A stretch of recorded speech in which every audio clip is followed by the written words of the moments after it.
மாணவர்கள் எவரும் போதைக்கு அடிமையாகாதீர்கள். அடிமையானவர்கள் மீண்டதாக சரித்திரமில்லை. எனவே உங்களையும் சமூகத்தையும் பாதுகாத்துக் கொள்ளுங்கள். உங்கள் நலன் கருதி கல்வி டிவி. வணக்கம் பிள்ளைகள். நாங்க இன்றைக்கு இப்போ உங்களுக்கு அதாவது தரம் 10, 11 ஓஎல் கணக்கீடும் வணிக கல்வியும் எடுக்கிற மாணவர்களுக்கான எப்படி ஒரு சிஸ்டத்தில் நாங்கள் கொண்டு போகிறோம்னா, ஒரு பக்கம் உங்களுக்கு ஒவ்வொரு பாடங்களுக்குரிய சிலபஸுக்குரிய காணொளிகள் வகுப்புகள் இடம்பெறும். அதே சமயத்தில் இன்னொரு பக்கம் பார்த்தீங்கன்னா உங்களுக்கு ஒரு கேள்வி, பாஸ் பேப்பர்களில் இருக்கிற கேள்வி. இப்போ குறித்த ஆண்டு தான் என்று இல்லாமல் இப்போ ஒவ்வொரு சாப்டர் ஒவ்வொரு இப்போ கேஸ் ஸ்டடீஸ் மாதிரி இருக்கிற கேள்விகள் அப்படி ஒரு எழுமாற்றாக நோட் சம்பந்தமான கேள்விகளை ஃபர்ஸ்ட். அதே மாதிரி அங்கே பிறகு நாங்கள் கணக்கு செக்ஷன் படிப்பிக்க இங்கெல்லாம் கணக்கு சார்ந்த கேள்விகள் அப்படி நாங்கள் கொண்டு போக போகிறோம். ஸோ அந்த வகையில் இன்றைக்கு நாங்கள் ஒரு கொஞ்சம் புஷ்பாட் கேள்விகளும் அதோட இணைஞ்ச சில விடயங்களையும் நாங்கள் பார்த்து கொள்வோம். சரி, அந்த வகையில் பார்த்தீங்கன்னா முதலாவது இப்போ உங்களுக்கு ஃபர்ஸ்ட் பார்ட் என்றாலும் சரி, செகண்ட் பார்ட் என்றாலும் சரி, சில கேஸ் ஸ்டடி தான் கூடுதலாக இங்கே வாரது என்ன. அப்போ அதுக்கேற்ற மாதிரி நீங்கள் பார்த்து படித்து கொள்ளணும், அதுக்கேற்ற மாதிரி தெளிவுபடுத்தி கொள்ளணும். அதில் நீங்கள் ஒவ்வொரு பாடங்களையும் எவ்வளவு சீக்கிரமாக அதை உள்வாங்கி கொண்டு விளங்கி வச்சுக்கிறீங்களோ அவ்வளோ தூரம் நீங்கள் பகுதி ஒன்றில் என்ன ஃபர்ஸ்ட் பார்ட்டில் நீங்கள் நல்ல ஒரு வினைத்திறனான புள்ளிகளை பெற்றுக்கொள்ள முடியும். அந்த வகையில் பார்த்தீங்கன்னா இன்றைக்கு நாங்கள் ஒரு பேப்பரில் முதல் ஒரு கொஞ்சம் கேள்வியோ ஒவ்வொரு வகை பேப்பரில் பார்க்க போகிறோம். சரி, ஆனால் கொஞ்சம் இப்போ சொல்கிற பேப்பர் கொஞ்சம் கிளியர் கொஞ்சம் குறைவாக இருக்குது. ஸோ கொஞ்சம் கவனித்து பார்த்து கொள்ளுங்க. இப்போ நான் கேள்வி வாசிக்கிறேன், நீங்கள் கவனிங்கோ.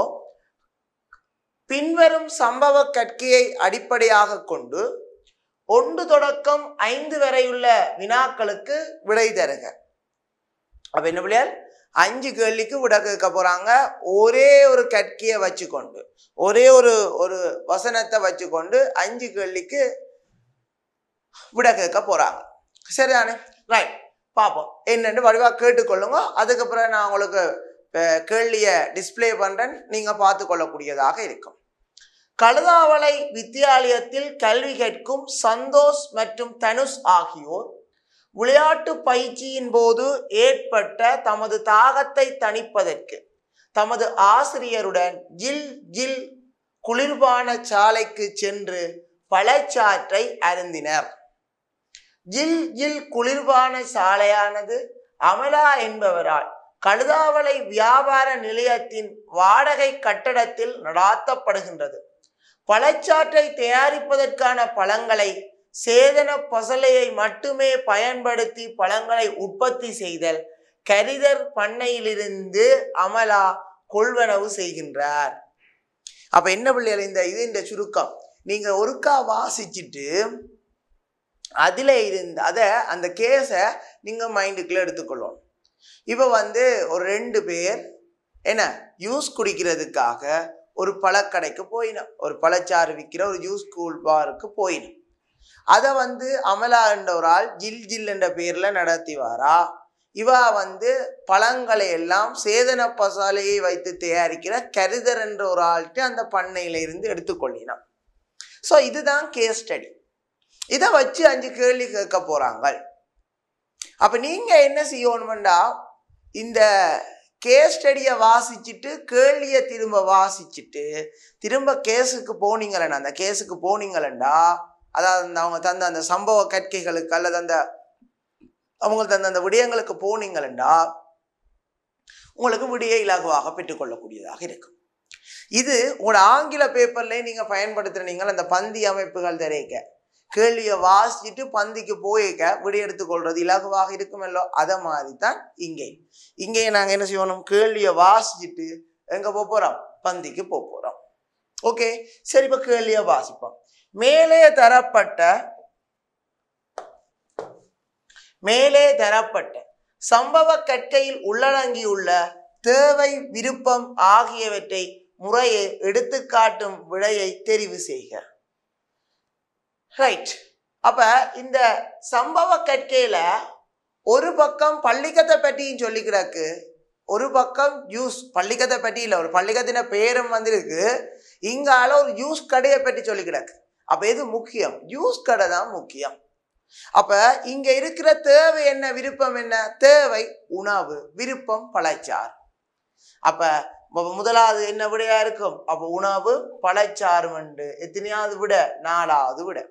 சில பேர் சொல்லுவாங்களே கல்வி கழுதாவளை கல்வி நிலையம், அதை பற்றி இங்க கதைக்கல. கழுதாவளை கல்வி நிலையத்துல யார் படிப்பிக்கிறேன், எத்தனை பேர் படிப்பிக்கிறேன் பற்றி கதைச்சவையோ இல்லை. இங்க ஃபுல்லா சொன்னது ஜில் ஜில் யூஸ் கடையை பற்றித்தான்.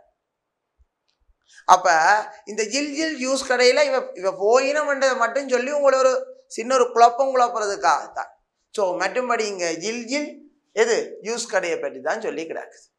அப்ப ஜில் ஜில் யூஸ் கடைன்ற யால நிறைவேற்றப்படுகின்ற தேவை உணவு, விருப்பம் பழச்சார். விளங்குதா தானே பிள்ளைகள்? ரைட். அப்ப முதலாவது கேள்விக்கு நாங்க விடை எடுத்துட்டோம். 2வது ஜில் ஜில் ஜிகா குளிர்பான சாலையின் உற்பத்தி காரணியான மூலதனத்திற்கான உதாரணமாக அமைவது. அப்ப உற்பத்தி காரணிகள் என்றா என்னன்னு பார்க்கணும்.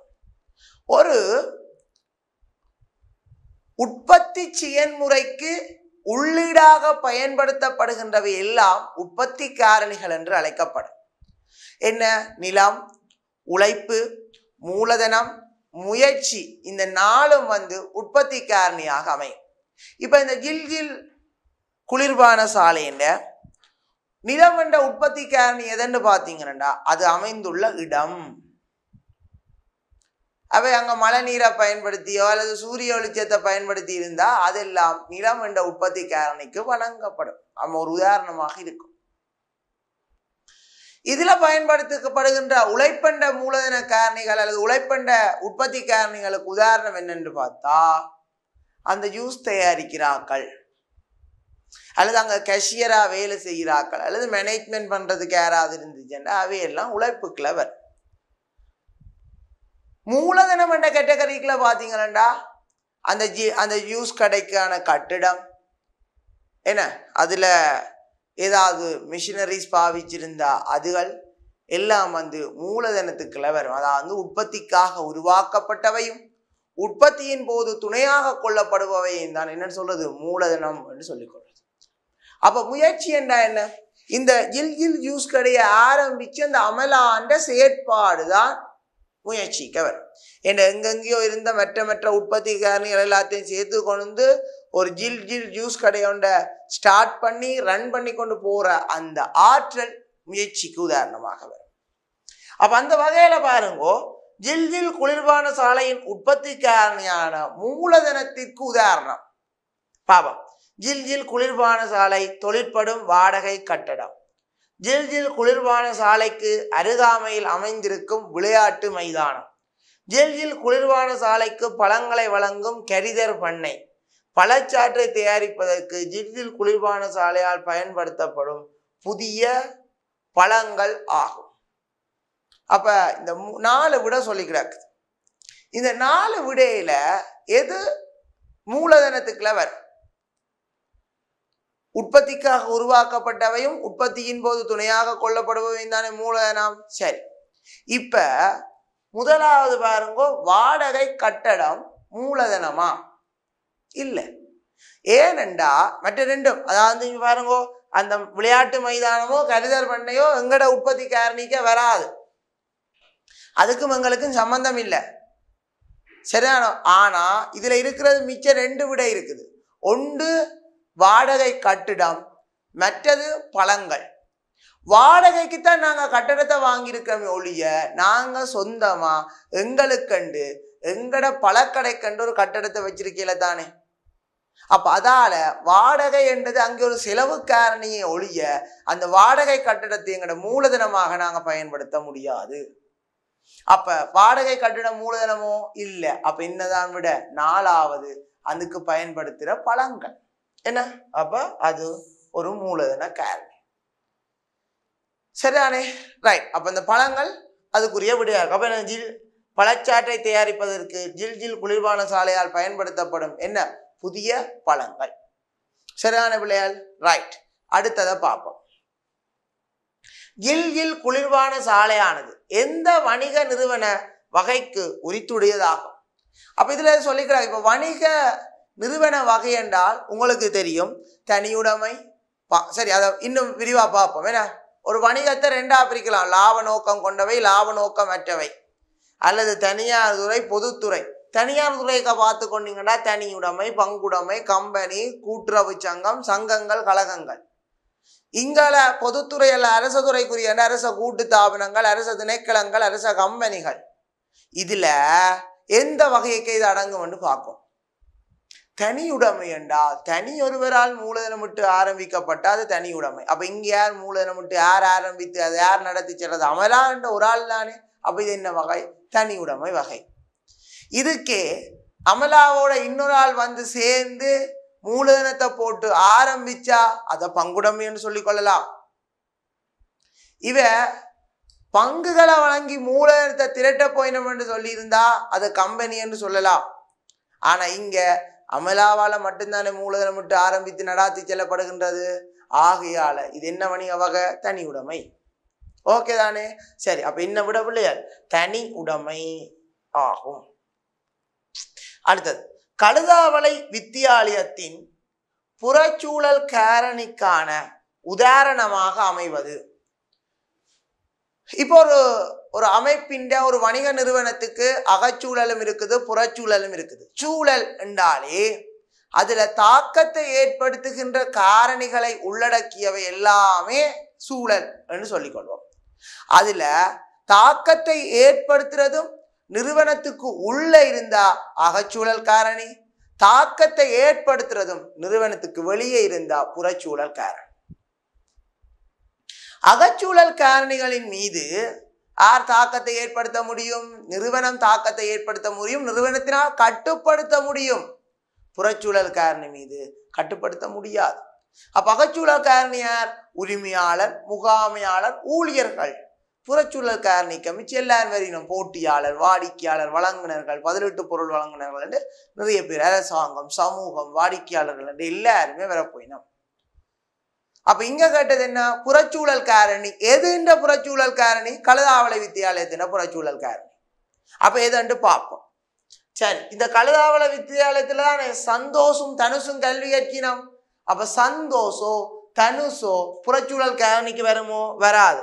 அப்ப முதலாவது விடையும் இல்லை, மூன்றாவது விடையும் இல்லை. அடுத்தது விளையாட்டு பாட ஆசிரியர் வருமோ? அவர் அங்க வேலை செய்யற ஊழியர்கள். அப்ப அவையும் வராது. அப்ப யாருதான்? அமலா. ஏன் அமலா அந்த பாடசாலைக்கு வெளியில இருக்கிற ஒரு சமூகத்தில் உள்ள ஒரு ஆள். இந்த பாடசாலையால வாக்கு நிறைய நன்மை. அவ வெளியில தான் இருக்கிறார்களோ, வாக்கும் பள்ளிக்கத்துக்குள்ளேயோ அல்லது அவ அகச்சூழலாக இருக்கிறதுக்கு எந்தவித சந்தர்ப்பமும் இல்லை. அப்ப அமலாதான் அதுக்குரிய விடையாக இருக்கும். அடுத்தது கில்கில் குளிர்வான சாலையுடன் தொடர்புடைய எல்கில் குளிர்வான சாலையுடன் தொடர்புடைய சரியான கூற்றை தெரிவு செய்க. ஒன்று, எல்கில் குளிர்வான சாலையுடன் தொடர்புடையதாக அமலாவின் பொறுப்பு வரையறுக்கப்பட்டதா? சேதன பழங்களை செய்கை செய்யும் கருதர் பண்ணையானது எல்கில் குளிர்வான சாலைக்கு ஒரு பலமாகும். எல்கில் குளிர்வான சாலையானது பழங்களை செய்கை செய்யும் கருதர் பண்ணையின் அக்கறையுடைய தரப்பினர் ஆகும்.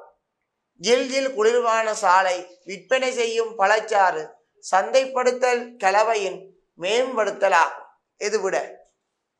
மற்றது எல்லாத்தையும் விடுங்கோ, இதை மட்டும் எடுத்து. இப்ப பாருங்கோ, எல்கில் குளிர்வான சாலையுடன் தொடர்புடைய அமலாவின் பொறுப்பு வரையறுக்கப்பட்டதாகும். அமலாண்ட பொறுப்பு வரையறுக்கப்பட்டதா இருக்குமோ? இல்லையே. ஏன்? தனியுடைமைக்கு என்னென்ன பொறுப்பு வரையறுக்கப்பட்டதா வரும்? அப்ப அது புல. கரிதர் பண்ணையில உற்பத்தி செய்யறது இவைக்கு ஒரு பலமாகும். அது வாய்ப்பு. ஏன்? அது புறச்சூழல் காரணி தானே. ஒரு வழங்குனர் வந்து புறச்சூழல் காரணி தானே, வாய்ப்பு. அடுத்தது பழச்சாறு விற்பனை செய்யும் பழச்சாறு சந்தைப்படுத்தல் கலவையின் மேம்படுத்தலாகும். சந்தைப்படுத்தல் கலவை என்ன? 4 4Ps: product, price, place, promotion.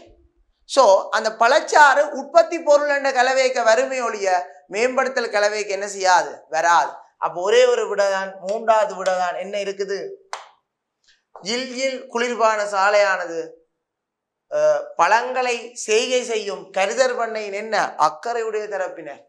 ஏன் கரிதர் பண்ண ஜில்லுக்கு வழங்குனர். ஆனா ஜில் கரிதர் பண்ணக்கு என்னவாக இருக்கும்? வாடிக்கையாளராக இருக்கும். என்னவாக இருக்கும்? வாடிக்கையாளராக இருக்கும். அப்ப விட எது? மூன்றாவது தான் சரியான விட. எத்தனையாவது விட சரி? மூன்றாவது சரியான விடையாக இருக்கும். சரிதான பிள்ளைகள்? அப்ப நாங்கள் ஒரு 5 கேள்வி பார்த்திருக்கிறோம். ஒரு கற்கையை வச்சுக்கொண்டு ஒரு கேஸ் ஸ்டடி ஒன்று பார்த்திருக்கிறோம். அதுல இருந்து 5 கேள்வி பார்த்திருக்கிறோம். 5 கேள்விக்குரிய விடைகளும் பார்த்திருக்கிறோம். சரிதானே? ரைட். இனி நாங்க அடுத்த கேள்விக்கு போவோம். சரிதானே? ரைட். ஓகே. அடுத்தது பாருங்க. பின்வரும் அட்டவணையில் வணிகங்கள் சிலவற்றின் பெயர்களும் வணிக நிறுவன வகைகளும் குறிப்பிடப்பட்டுள்ளன. கீழே தந்திருக்கு. மேலே தரப்பட்டுள்ள வணிகங்களின் பெயர்களின் ஒழுங்கிற்கு அமைவாக முறையே வணிக நிறுவன வகைகளை சரியாக எடுத்துக்காட்டும் விடையை தெரிவு செய்க. ரைட். அப்ப பாருங்க, வணிக அமைப்புகளை பற்றி இப்ப கொஞ்சம் முதத்தான் சொன்னான். என்ன? தனியார் துறை இருக்குது, அரசு துறை இருக்குது. அதுல ஒவ்வொன்றுக்குமான விளக்கம் என்ன, அது ஒவ்வொன்றுக்குமான வகைகள் என்னன்னு சொன்னான். இப்ப அதை பற்றி தான் கேள்வி கேட்டிருக்காங்க. பார்ப்போம். இந்தியால சில நிறுவனத்தின் பெயர் சொல்லி இருக்கிறான், அங்கால அதுக்குரிய வகை சொல்லியிருக்கான். பார்ப்போம். இலங்கை துறைமுக அதிகார சபை, ஐக்கிய விளையாட்டு கழகம், லக் பொது வரையறுத்த கம்பெனி, நந்தன் அண்ட் கந்தன் தளவாட கடை. ரைட். இதுல பாருங்க பிள்ளைகள், லக் பொது வரையறுத்த கம்பெனி என்றாலே அது கூட்டிணைக்கப்பட்ட கம்பெனி. அப்ப மூன்றாவதுக்கு என்ன? ஏ. நந்தன் அண்ட் கந்தன் 2 பேர்ட்ட பேர் சொன்னால் என்ன? பங்குடைமை. அப்ப நாலாவதுக்கு விட என்னவா இருக்கும்? சி. விளையாட்டு கழகம் இது சங்க அமைப்புக்குள்ள வரும். 2வதுக்கு விட என்ன? டி.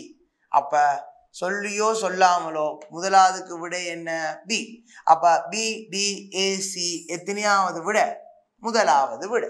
அப்ப உங்களுக்கு எதை ஈஸியா கண்டுபிடிக்கலாமோ அதுல இருந்து விடைய எடுத்துக்கொண்டு போங்க, அல்லது விடைய தட்டி விடுறதும் பார்க்கலாம். இப்ப பாருங்க பிள்ளைகள், 2வதுக்கு டி எல்லோ விட. அப்ப 2வதுக்கு டி உள்ள விட 1வதும் 2வதும் தான் இருக்குது. அப்ப 3ம் 4ம் வராது. 3ம் 4ம் என்ன செய்யாது? வராது. ரைட். அப்படியும் நீங்க பார்த்துக்கொள்ளலாம். அல்லது பாருங்க, 3வதுக்கு ஏ உள்ளதுண்டா 1வதும் 3வதும் இருக்கண்டு. அப்படி உங்களுக்கு எது தெரியுமோ அதை வச்சுக்கொண்டு மற்ற விடியலை தட்டி போட்டு தெரிவு செய்ய உங்களோட நேரம் மிச்சப்படுத்தப்படும். கணக்கெறிந்து யோசிக்க வேண்டிய தேவை எதுவும் இல்லை. அடுத்தது, லாப நோக்குடைய நிறுவனம் 1. 7வது கேள்வி. லாப நோக்குடைய நிறுவனம் என்றா என்னவா இருக்கணும்? அது ஏதாவது கம்பெனியா இருக்கும். அப்ப இங்க பார்ப்போம். இலங்கை புகையிரத சேவைகள் வராது. Sri Lanka telecom PLC public limited company, PLC என்றா என்ன பிள்ளையா? அல்லது பப்ளிக் லிஸ்டட் கம்பெனின்னு சொல்லுவாங்க.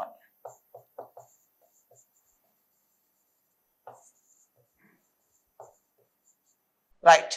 பொது பட்டியலிடப்பட்ட கம்பெனி. அடுத்தது, இலங்கை வெளிநாட்டு வேலை வாய்ப்பு பணியகம் பல்கலைக்கழக மானியங்கள் ஆணைக்குழு. எதுவா தான் இருக்கும் பிள்ளைகள்? 2வது விடதான். என்ன? Sri Lanka telecom PLC. ஏன்? அது ஒரு கம்பெனி. அப்ப என்னவா தான் இருக்கும்? லாப நோக்கம் உடையதாகத்தான் இருக்கும். அடுத்தது, காசோலை ஒன்றின் வரைவுணியானவர் எப்போதும். இப்ப காசோலையை பற்றி பார்ப்போம். பிள்ளைகள், காசோலை என்றால் என்ன? ஏன் காசோலை பயன்படுத்துறது? என்னத்துக்காக எல்லாம் பயன்படுத்தப்படுகின்றது என்றதை பற்றி பார்ப்போம். இப்ப ஒரு வங்கியில நீங்க 3 வகையான வைப்புகளை பேண முடியும். சரியான? வங்கியில 3 வகையான வைப்புகளை பேண முடியும். ஒன்று நடைமுறை வைப்பு, சேமிப்பு வைப்பு, நிலையான வைப்பு. வணிக நிறுவனங்கள் தமது வணிக நடவடிக்கைகளை இலகுவாக மேற்கொள்றதுக்காக பேணுற வைப்பு தான் என்ன? நடைமுறை வைப்பு. அப்ப அந்த நடைமுறை வைப்புல இருக்கிற காசை நீங்கள் கொடுக்கல் வாங்கல் செய்யறதுக்காக பயன்படுத்துகின்ற ஒரு கருவிதான் காசோலை. அப்ப காசோலை வரைபவர், வரைவுணி, சரியானோ என்று ஒவ்வொரு கேட்டகரி இருக்குது. அப்ப நாங்கள் வரைபவர் யாரா இருப்பார்? அந்த அக்கவுண்ட் வச்சிருக்கிறாள் வரைபவர். வரைவுணி யாருக்கு நாங்கள் காசோலைய எழுதுறோமோ, எந்த பேங்குக்கு எழுதுறோமோ அவர் தானே வரைவுணியாவர். அப்ப இங்க எது? உரிமம் பெற்ற வணிக வங்கி. அப்ப என்ன விட பிள்ளையார்? உரிமம் பெற்ற வணிக வங்கி. சேமிப்பு கணக்கை வைத்திருப்பவர் என்ற விட புல சரிதானே. அப்ப வரைவுணி என்றால் அவர் தான் உரிமம் பெற்ற வணிக வங்கியாக இருக்கும். இப்ப உரிமம் பெற்ற விசேட வங்கி வருமோ? ஒரு காலம் வராது. விசேட வங்கியில நாங்க நடைமுறை கணக்கு என்ன செய்யலாது, பேண முடியாது. எந்த கணக்கை மட்டும்தான் பேண முடியும்? மற்ற 2 வகுப்பையும் தான் பேண முடியும். அப்ப இது உரிமம் பெற்ற வணிக வங்கி தான் இதுக்கு என்னவாக வரும் பிள்ளைகள்? விடையாக வரும். சரிதானே? ரைட். அடுத்தது நடைமுறை கணக்குடன் தொடர்புடைய 2 கூற்றுக்கள் கீழே தரப்படுகின்றது.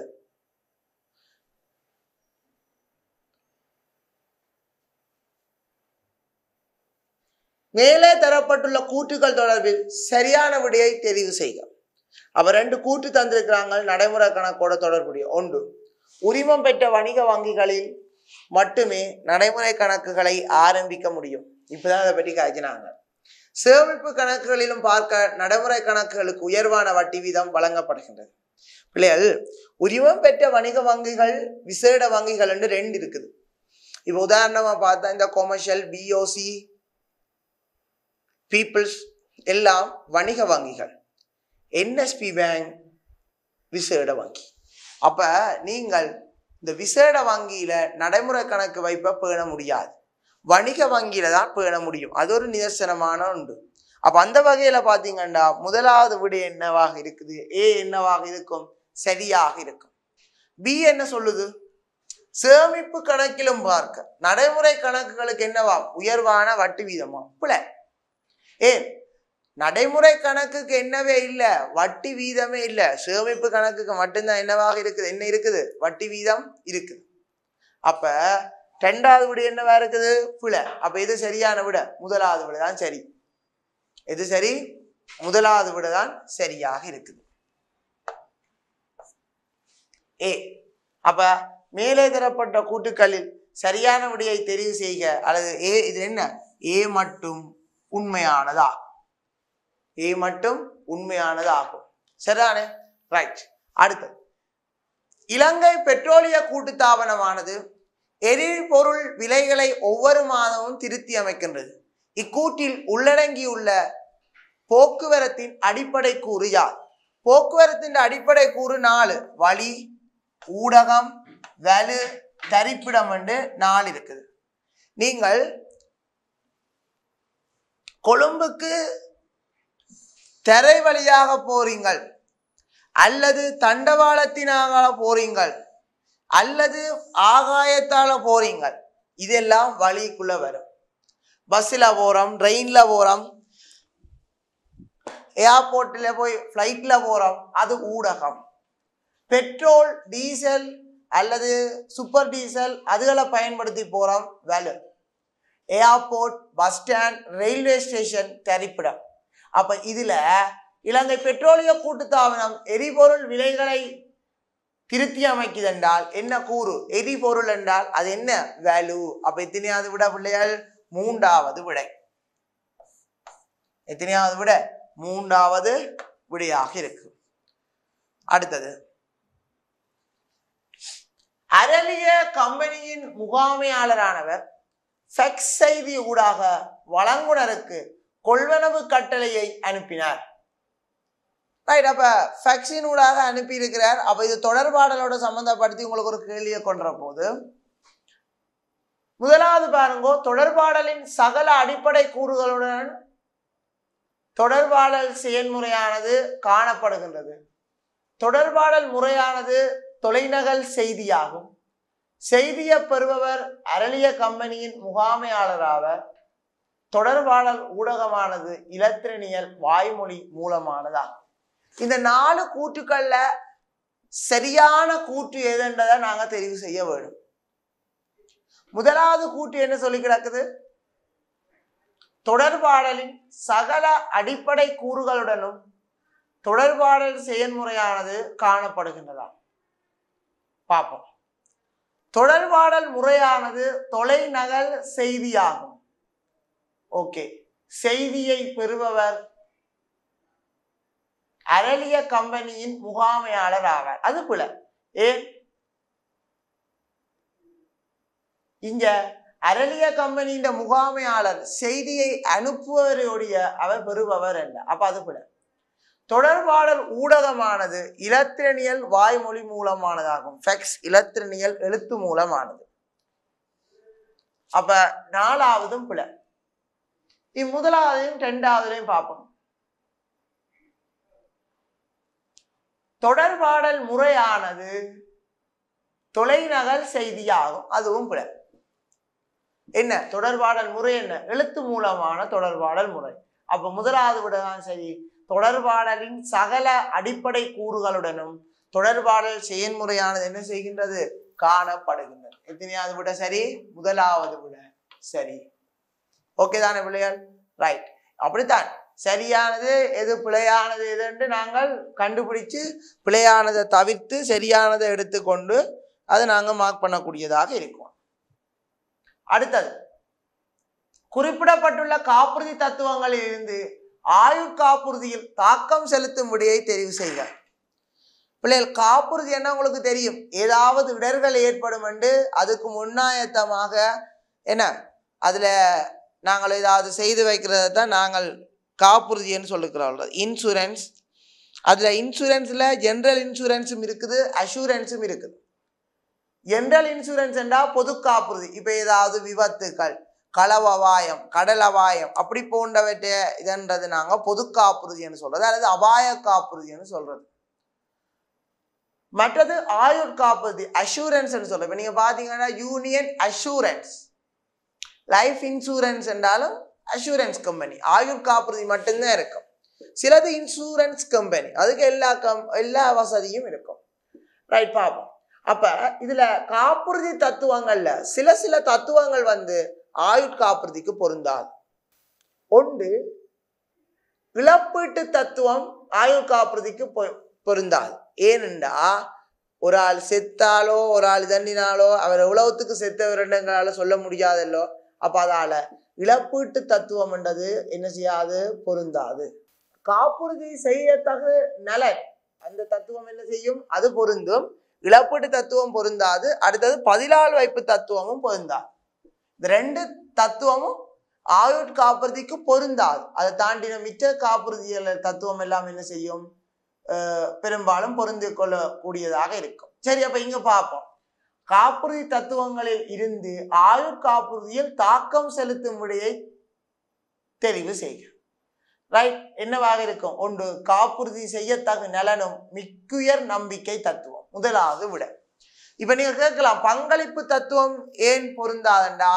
நீங்கள் அதுவும் பொருந்தாது. என்ன காரணம் என்றால், ஒன்றுக்கு மேற்பட்ட காப்புறுதிகள் செஞ்சாலும் அவ்வளவு காப்புறுதியும் சேருமே ஒழிய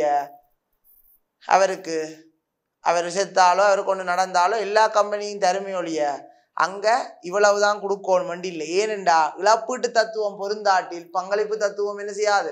பொருந்தாது. அப்ப இங்க பொருந்தக்கூடிய தத்துவம் என்னென்ன? காப்புறுதி செய்யத்தகு நலனும் மற்றது மிக்குயர் நம்பிக்கையும். காப்புறுதி செய்யத்தகு நலனும் மற்றது மிக்குயர் நம்பிக்கையும். இந்த ரெண்டு தத்துவமும் பொருந்தும். அடுத்தது பாருங்க, பின்வரும் சம்பவ கற்கையை பயன்படுத்தி 13, 14 ஆகிய வினாக்களுக்கு விடை தருக. அப்ப திரும்பவும் ஒரு கேஸ் ஸ்டடி மாதிரி வந்துட்டு சரியானோ? அதாவது சம்பவ கற்கையை வச்சுக்கொண்டு விடை எழுதுறது, அதுதான் நாங்க கேஸ் ஸ்டடின்னு சொல்றது. அப்ப அதுல பாத்தீங்கன்னா முதலாவது ஒரு சம்பவ கற்கை ஒன்று தந்திருக்கு. என்னன்னா, ராஜகுமாரி தனது வாராந்த நுகர்வுக்கான காய்கறிகளை வளமையாக நஸ்டினா என்பவரிடம் வாங்குகின்றார். நஸ்டினா தனது பண்ணையில் சேதன காய்கறிகளை செய்கை பண்ணுவதுடன் அவற்றை வீட்டுக்கு வீடு காவி சென்று வாடிக்கையாளர்களுக்கு விற்பனை செய்கின்றார். இப்பத்தியான் டோர் டெலிவரி. என்ன, நாங்க கொண்டே ஒவ்வொருத்தருக்கும் வீடு வீடா கொடுப்போமே, டோர் டெலிவரி, அதைத்தான் நீங்க சொல்லிக்கிறாங்க. ரைட், இப்ப கேள்வி என்ன கேட்டுக்கிறாங்கன்னு பார்ப்போம். மேலே தரப்பட்ட சம்பவ கற்கையில் குறிப்பிடப்பட்டுள்ள நஸ்டினா மற்றும் ராஜகுமாரி ஆகியோர் முறையே. நஸ்டினா ராஜகுமாரி, ராஜகுமாரி என்ன செய்கிறா? போய் நுகர்வு செய்கிறா, அப்ப நுகர்வோர். நஸ்டினா அவாக்கு விற்பனை செய்கின்ற. அப்ப ஒன்றில் சில்லறை வியாபாரியாத்தான் வருவார் அல்லது உற்பத்தியாளரா வருவார். ரெண்டத்தாவது ஒன்றுதான் வரும். மொத்த வியாபாரியா வரமாட்டார். என்னதான் நிறைய கொடுத்தாலும் லட்சக்கணக்கான காய்கறிகளை வித்தாலும் இறுதி நுகர்வுக்கான பொருட்களை அவ வழங்கினாலே அவ சில்லறை வியாபாரி தான். அப்ப நஸ்டினா எப்பவும் என்ன? சில்லறை வியாபாரி அல்லது விற்பனையாளர். ராஜகுமாரி என்ன? நுகர்வோர். அப்ப ஒழுங்கு முறையாத்தானே கேட்டுக்கிடாக்கு. அப்ப எத்தனையாவது விட? முதலாவது விட. என்ன? ஒன்று சில்லறை வியாபாரியும் மற்றது என்ன? நுகர்வோரும். என்ன? சில்லறை வியாபாரியும் மற்றது என்ன? நுகர்வோரும். அடுத்தது, வீட்டுக்கு வீடு காவி சென்று விற்பனை செய்தலானது சந்தைப்படுத்தல் கலவையின் எந்த மாறிக்கு உரித்தானதாகும்? அப்ப வீட்டுக்கு வீடு காவி சென்று கொடுக்கறதுன்றது எந்த மாறிக்கு வரும் சொல்லுங்க ஆபாம்?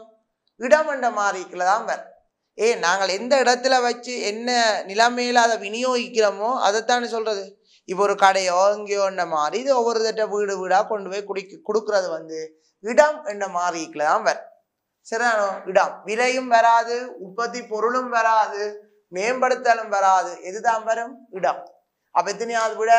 மூன்றாவது விட. ஏன்னா 4 மாறிகள்னு உங்களுக்கு முதல்ல சொல்லி போட்டேன். சந்தைப்படுத்தல் கலவை மாறிகள் 4. அந்த 4 தந்துராக்க பாருங்க. உற்பத்தி பொருள், விலை, இடம், மேம்படுத்தல். இப்ப அவ உற்பத்தி செய்கிற பொருளை பற்றியோ அல்லது அவ வழங்குற பொருளை பற்றியோ சொல்லி இருந்தால் அது உற்பத்தி பொருள் மாறிக்குள்ள வரும். அதுகள்கிட்ட விலைகளை பற்றி சொல்லி இருந்தால் விலை மாறிக்க வரும். ஏதாவது ஆஃபர்கள், டிஸ்கவுண்டுகள் அதை பற்றி சொல்லி இருந்தா மேம்படுத்தலுக்குள்ள வரும். இது ஒன்றும் சொல்லாம அது வழங்குற இடம், அதை விநியோகிக்கிறத பற்றி சொல்லி இருக்கிறபடியா அது என்ன மாறிக்க வரும்? இடம் என்ன மாறிக்குள்ள வரும். அடுத்தது, பாடசாலை ஒன்றின் 15வது கேள்விக பார்ப்போம்.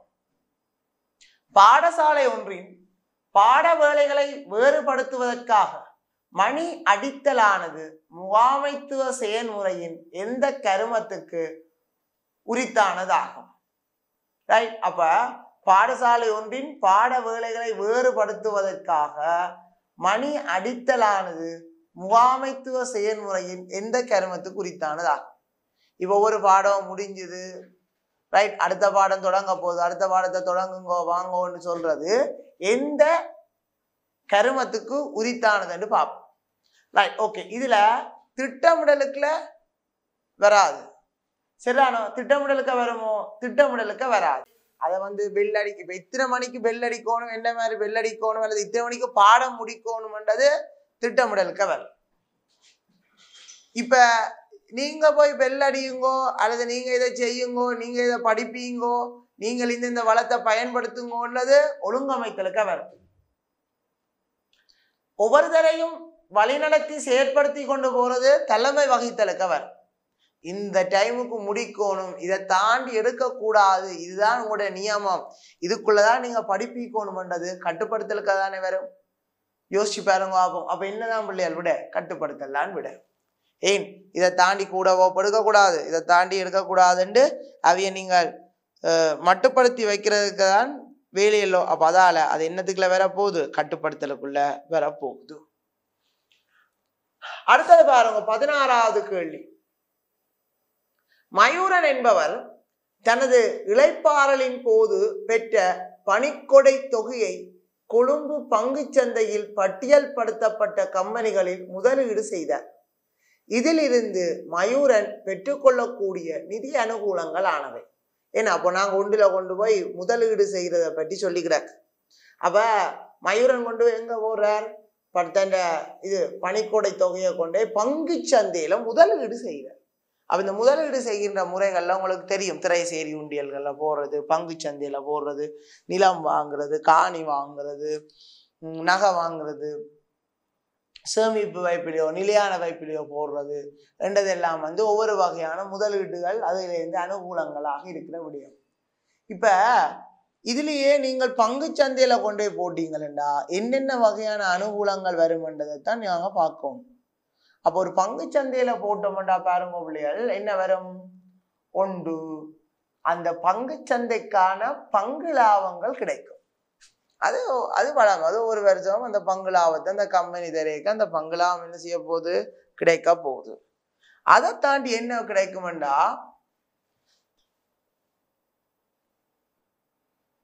20 ரூபாய்க்கு பங்கை வாங்கி 40 ரூபாய்க்கு அதை வித்தம் என்றால் அந்த மிச்சம் 20 ரூபாய் என்னன்னு சொல்றது?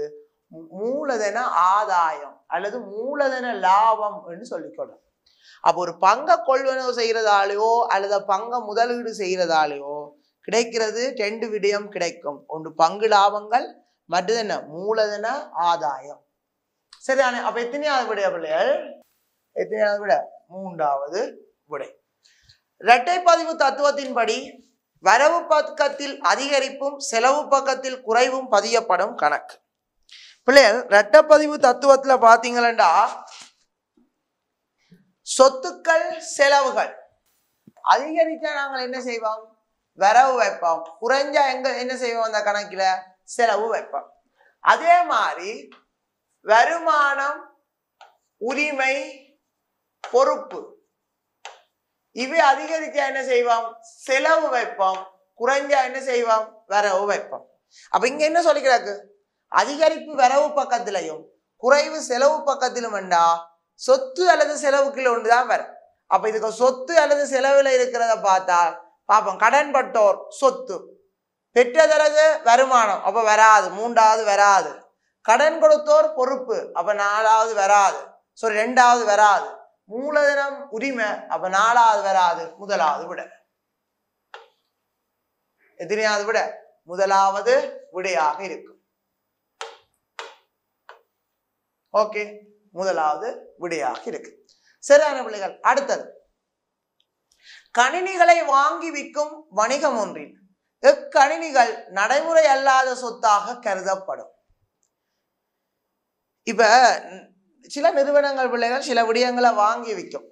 அப்ப இதுல நாங்கள் எதை வாங்கி எதை விற்கிறோமோ அது நாங்க என்னத்துக்குள்ள கொண்டு வருவோம்டா நடைமுறை சொத்துக்க கொண்டு வருவோம் இருப்பண்டு. அதே சொத்தை நிறுவன பயன்பாட்டுக்காக வச்சிருந்தோம்டா அதை நடைமுறை அல்லா சொத்தாக காட்டும். என்னத்துக்கு வச்சிருந்தா? நிறுவன பயன்பாட்டுக்கு வச்சிருந்தால் அது என்னவா காட்டணும்? நடைமுறை அல்லா சொத்தாக காட்ட வேண்டும். அப்ப கணினிகளை வாங்கி விற்கும் வணிகம் ஒன்றில் கணினிகள் நடைமுறை அல்லா சொத்தாக கருதப்படும். எது? விற்பனைக்காக கொள்வனவு செய்யப்பட்டு களஞ்சியத்தில் இருப்பவை பிழை. விற்பனைக்காக விற்பனை நிலையத்தில் காணப்படுபவை பிழை. உடைமையாளரின் தனிப்பட்ட பாவனைக்காக பெறப்பட்டவை பிழை. எது? அலுவலகத்தில் பயன்படுத்தப்படுபவை. அந்த நிறுவனத்தின் நிர்வாக நோக்கத்துக்காகவோ அல்லது அலுவலக பயன்பாட்டுக்காகவோ எந்த கணினிகளை பாவிக்கணுமோ அதுதான் என்னத்துக்குள்ள வரும்? நடைமுறை அல்லா சொத்துல கொண்டே காட்டும். மிச்சம் எல்லாம் வாங்கி விற்கிற நோக்கமோ வாங்கி விற்கிறதுக்காகவோ உரிமையாளருக்காக வச்சிருந்தாலோ எல்லாம் உரிமையாளருக்கு வச்சிருந்தாலும் நாங்கள் எங்கட சொத்துக்க கொண்டறியலாம். சரிதானே? அப்ப அதெல்லாம் எங்க வரும்? மற்றது வாங்கி விற்கிறதெல்லாம் நடைமுறை சொத்துக்க வரும். மிச்ச கேள்விகளை பிள்ளைகள் நாங்கள் அடுத்த வீடியோல பார்த்துக்கொள்வோம். அடுத்த வகுப்புல நாங்க பார்த்துக்கொள்வோம். நன்றி, வணக்கம். கல்வி டிவியில் புத்தம்புது நிகழ்ச்சிகளை உடனுக்குடன் பார்த்து மகிழ எமது Facebook மற்றும் YouTube பக்கத்தை லைக் செய்யுங்கள்.